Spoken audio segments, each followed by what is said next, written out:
Hello. अरे कुठं आहे तुम्ही? सकाळी मला बोलला असतं तर मी नसतो आलो का पिक करायला. मग ठीक आहे, चला या, वाट बघतोय. काय जिजू इतकं कॉल करता कोणी दिदी शिवाय करमत नाही वाटत तुम्हाला?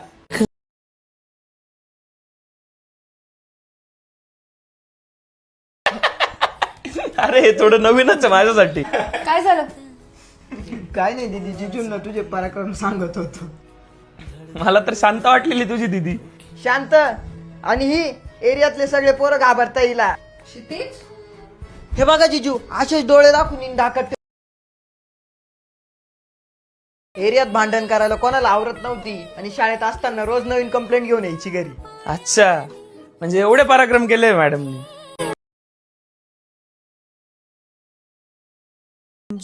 अख्खा एरिया घाबरायचा मॅडमला, म्हणजे आता आम्हाला पण घाबरून राहायला लागेल. काय ऐकताय त्याचं?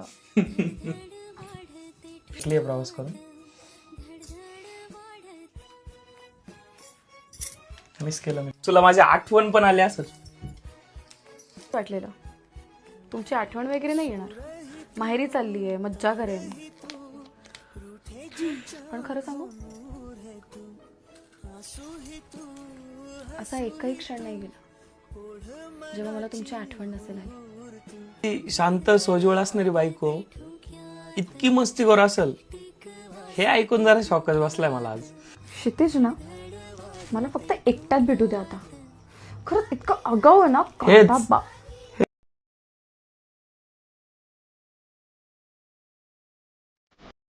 गोड दिसते. खरंच? हा मग थँक्यू. घ्या. तुम्ही आणला? हा मग कोण आणणार आहे? पण तुम्हाला तर मोगऱ्याचा फ्रेग्रन्स आवडत नाही. मला नाही आवडत, तुला आवडतो ना.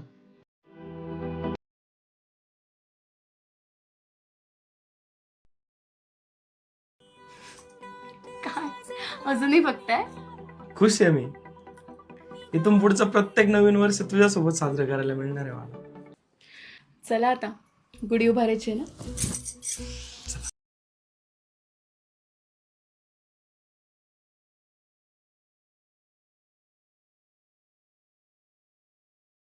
किती उशीर. घरातले सगळे वाट बघत होते जेवणासाठी. सगळे जेवले? सगळे जेवले. तुम्ही बसा, तुम्हाला पटकन वाढते. मला इकडे जाण. तू जेवली? नाही, मग तुम्ही घ्या जेवण, मी बसते ना. तुम्ही जेवा, मग मी बसते. हा कर.